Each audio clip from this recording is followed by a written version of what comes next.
Welcome to Tales by Felix, where every story unlocks a new world. Remember to subscribe, like and share. Let's begin. From 35,000 feet in the air, the city looked like a sea of fireflies. I leaned back in my seat, the hum of the engines soothing as the flight began its descent. My briefcase was tucked under the seat, and in my jacket pocket, a small velvet box nestled against my chest, the surprise I had bought for Serena in Dubai. A gold bracelet, studded with tiny diamonds that caught the light like drops of frozen sunlight. For 3 years, I had believed I was living the dream. Serena, with her wide, laughing eyes and quick wit, had made me think I had found someone who could balance my restless ambition with her warmth. We had the kind of house you see in lifestyle magazines. Cream-colored walls, tall windows that drank in the morning sun, and a garden Serena tended with the same precision she applied to her Instagram feed. I picture her face when I'd walk through the door unannounced, the gasp of surprise, the rush into my arms, the laughter. Maybe we'd open a bottle of wine and spend the evening catching up, my suitcase still unpacked in the corner. I could not have known that by the time I walked up those familiar steps, my entire perception of love, loyalty, and family would begin to crumble. The taxi turned into our quiet street, the late evening light casting long shadows across the driveway. That's when I saw it, a small figure hunched on the porch, wrapped in a thin sweater that seemed no match for the creeping chill. At first, I thought it was a neighbor, maybe a child waiting for their parents. But as the cab drew closer, my breath caught. It was my mother. Elara. My voice cracked even before the door opened. I shoved some bills at the driver and bolted up the steps. She looked up, and my heart twisted. Her usually bright hazel eyes were swollen, red from crying. Strands of silver hair clung to her cheeks. "Mom, what?" I shrugged off my jacket and wrapped it around her. The warmth from my body bled into her cold frame. She tried to smile, but her voice trembled. "I didn't want to bother you. You were traveling." "Bother me?" I guided her to her feet. "You're sitting out here freezing. Where's Serena?" Her eyes darted toward the front door. "Inside." Something in her tone, the flatness, the hurt, made the air between us turn heavy. I opened the door, ready to find answers. The moment we stepped inside, I could feel the tension in the air like static before a storm. "Sit down, Mom," I said, pointing to the couch. "I'll get you some tea." Her hand gripped mine. "No. You should hear it from me before you hear it from her." I frowned. "Hear what?" She hesitated, then exhaled slowly. "Serena told me to leave the house today. Over some rice." I blinked. "Rice?" Her voice was barely above a whisper. I was making lunch and tasted a spoonful from the pot. She walked in, saw me, and said it was disrespectful to eat before she did. I apologized, but she told me to get out, said I could wait outside until I learned manners. My grip on her hand tightened. "She made you wait outside?" "For hours," she admitted, her voice breaking. I thought, maybe she'd calm down. I felt my chest constrict, not with confusion, but with a slow, boiling anger. I kissed her forehead. "Stay here. I'll handle this." I found Serena in the living room, lounging on the cream leather sofa, the blue glow of the TV flickering across her face. She didn't look startled to see me. She didn't even look away from the screen. "You're back early," she said flatly, eyes fixed on the drama playing out on the television. I stepped in front of the screen. "Why is my mother outside in the cold?" She sighed, as though I were asking why the sky was blue. "Because she crossed the line. I told her before, I don't like people eating from the pot before I serve it. It's unhygienic." "That's your reason?" My voice sharpened. "She needs to respect boundaries," Serena said coolly. "Your mother has been treating this house like it's hers. I had to teach her a lesson." "A lesson?" I echoed, my voice rising. "She's not a child, Serena. She's my mother." She finally looked at me then, her expression one of annoyance rather than remorse. "Exactly. Your mother. Not mine. And she's been overstepping since the day she moved in. I'm not going to apologize for defending my space." The disbelief on my face only seemed to make her posture stiffen. "You think I'm the villain here," she said, crossing her arms. "I think," I said, my jaw tightening, You've shown me a side of you I never wanted to see. Her eyes narrowed. Oh, I see what this is. She's gotten to you, hasn't she? Whispering in your ear about how horrible I am. Turning you against me.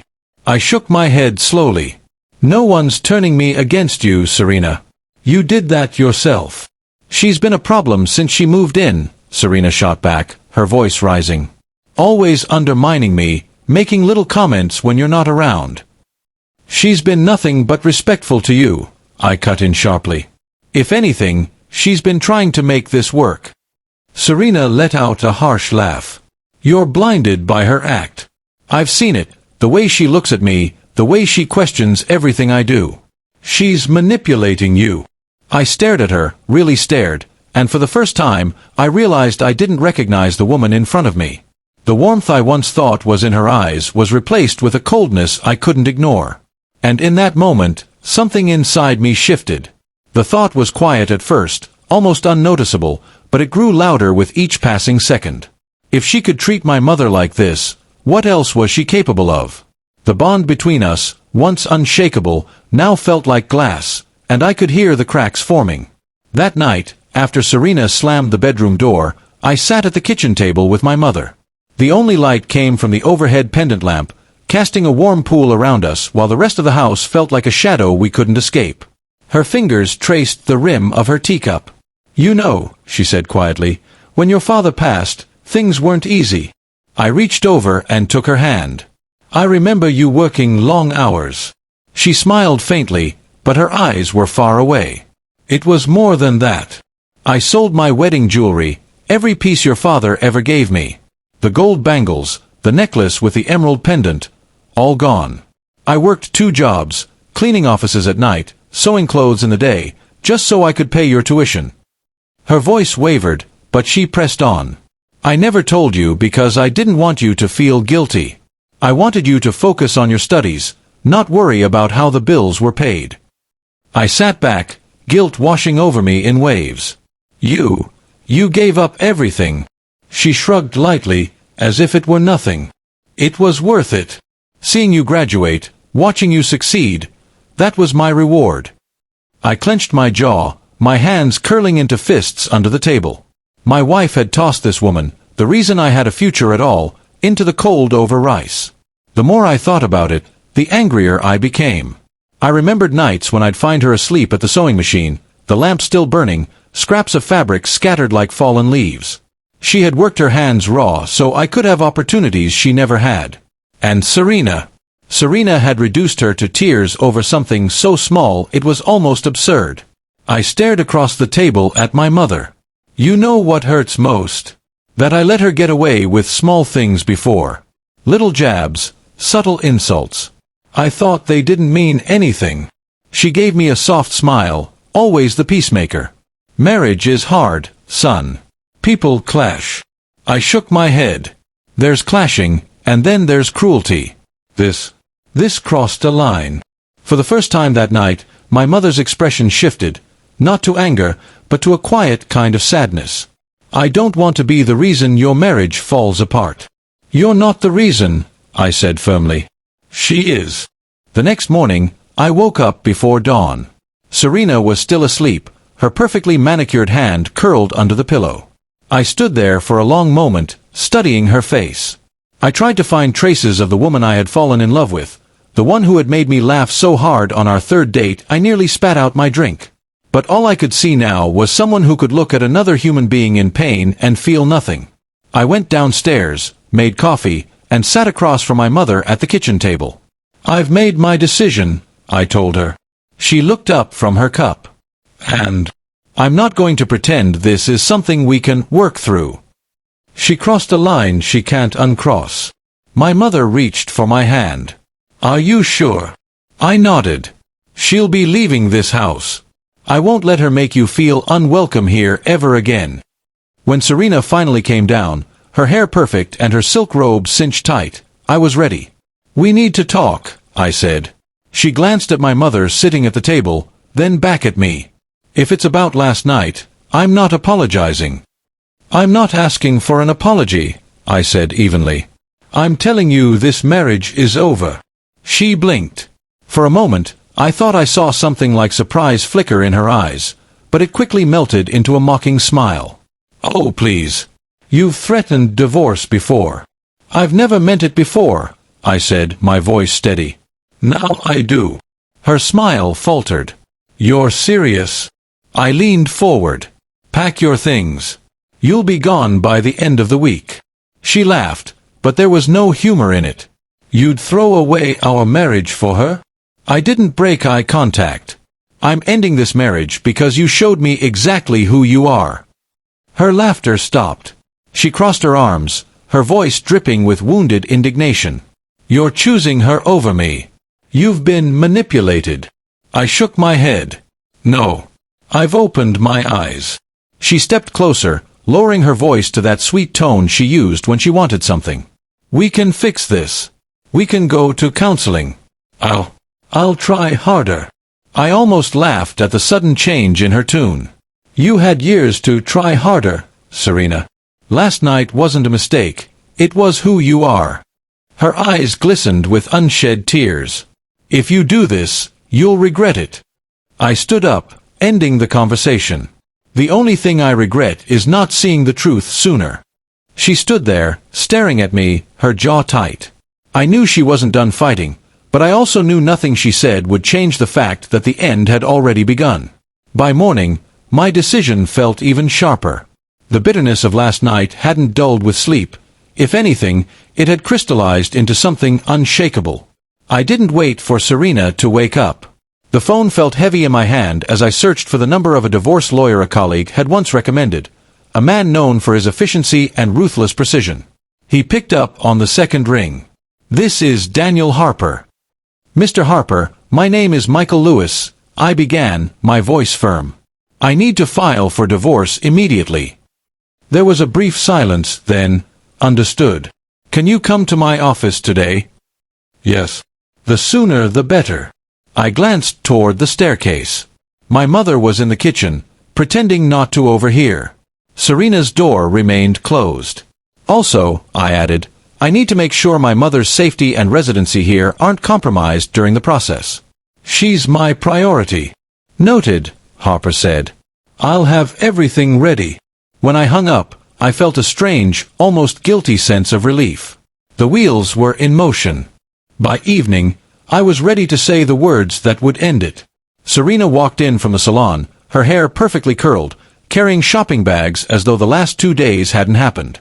"Serena," I said evenly, "you need to start packing."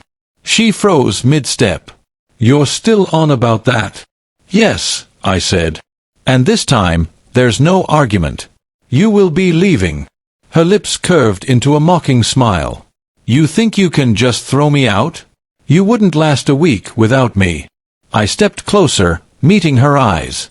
"That's where you're wrong. I've already lasted years with you. I can survive without the cruelty." She tossed her hair back. "You'll regret this. Men always do. When you realize no one will ever look at you the way I did." I cut her off. "The way you looked at me. Like a resource. Like a wallet. Like a fool." Her face flushed, but she said nothing. She swept past me, muttering something about me, begging her back one day. The hollow in my chest wasn't grief, it was relief. When the door closed behind her for the last time, the silence that followed was almost intoxicating. No more tension lacing every dinner conversation. No more tiptoeing through my own home, trying to keep the peace. My mother and I sat in the living room, the faint scent of her lavender tea filling the air. "It's strange," she said softly, "how quickly a house can change." "Feels lighter, doesn't it?" I asked. She smiled, a real warm smile that reached her eyes. "Yes. Like we can breathe again." That night, for the first time in years, we cooked together. Laughter replaced the icy silence that used to hover over the kitchen. When I saw my mother humming as she stirred the pot, I realized how long it had been since she had felt truly at ease here. It didn't take long for the news to make its way through our social circle. People I barely spoke to were suddenly checking in, though I knew they were fishing for gossip. Serena had always been meticulous about her image. On Instagram, she was the picture of elegance, the doting wife, the hostess with the perfect table settings, the woman whose life seemed effortlessly charmed. Now, the cracks in that image were beginning to show. Friends whispered behind her back. Some stopped calling her entirely. One evening, a mutual friend, Daniel, called me. "I heard about what happened," he said cautiously. "I don't know if you want to hear this, but she's been telling people it was your fault." I let out a humorless laugh. "Of course she is.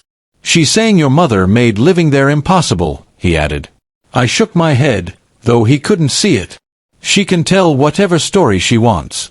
The truth has a way of catching up." Despite the peace in the house, I could see a shadow in my mother's eyes.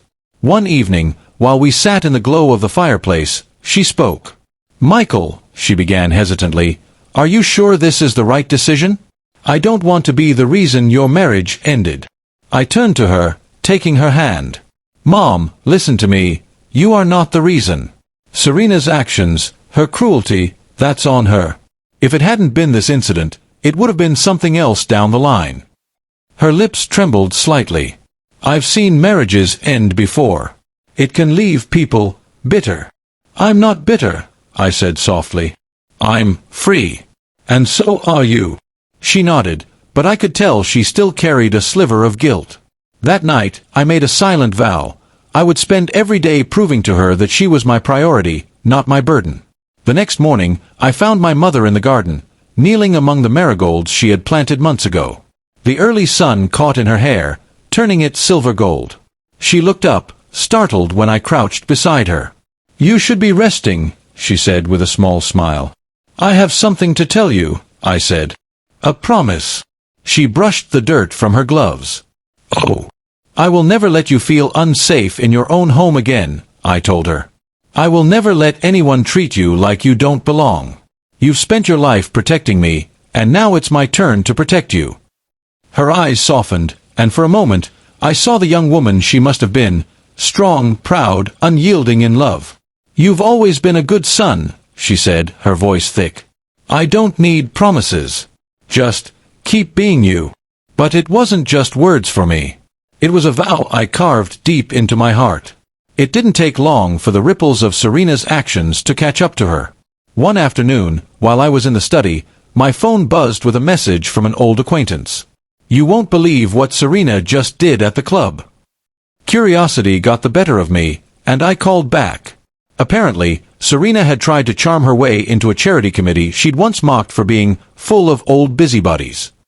But her usual performance, the sweet smiles, the self-assured elegance, fell flat. People were no longer buying it. "She looked desperate," my acquaintance said. "Like she knew the walls were closing in." Even her closest friends had started to distance themselves. Invitations stopped. Her name, once spoken with admiration in our social circles, was now whispered in pity or disdain. It wasn't revenge I felt, just a detached acknowledgement that life has a way of evening its own scales. Life settled into a rhythm I hadn't realized I'd been craving. Mornings were quiet, just the sound of the kettle whistling, the smell of fresh bread. My mother and I took walks in the park, her laughter ringing out when I tried and failed to keep up with her brisk pace. We cooked together, trading stories from my childhood. She teased me about the time I'd hidden under the table to avoid eating spinach, and I teased her about the time she'd accidentally dyed my socks pink in the laundry. There were no tense silences. No undercurrents of hostility. Just peace. One evening, as we sat watching the sunset from the porch, she said, "Do you realize this is the first time in years I've seen you truly relaxed?" I smiled. Maybe it's the company. It was during one of those quiet evenings that the lesson fully crystallized for me. True love, I realized, wasn't about expensive gifts, grand gestures, or picture-perfect Instagram posts. It was about loyalty, the kind that doesn't waver when things get hard. My wife had failed that test spectacularly. But my mother, she had passed it 1,000 times over, often without me even noticing. I thought back to the nights she'd stayed up sewing clothes to pay my tuition, to the way she'd attended every school play, every game, no matter how tired she was. It hit me with the force of a revelation. The person who had stood by me the longest, loved me the deepest, was sitting right beside me this whole time. The day the divorce papers arrived, I signed them without hesitation. The ink bled into the paper like a seal on a chapter that had been over long before I acknowledged it. When it was done, I stepped outside, the late afternoon sun warm on my face. My mother was in the kitchen, humming as she prepared dinner. I felt a lightness, not just because Serena was gone, but because I had reclaimed my home, my peace, my sense of who I was. That evening, over a simple meal of rice and vegetables, we clinked our glasses of water. "To new beginnings," I said. She smiled, her eyes shining. "And to never forgetting who's always been there." The chapter with Serena was closed, but life was still an open book. And this next part? It would be written in laughter, trust, and love, the kind that never throws you out into the cold. The end.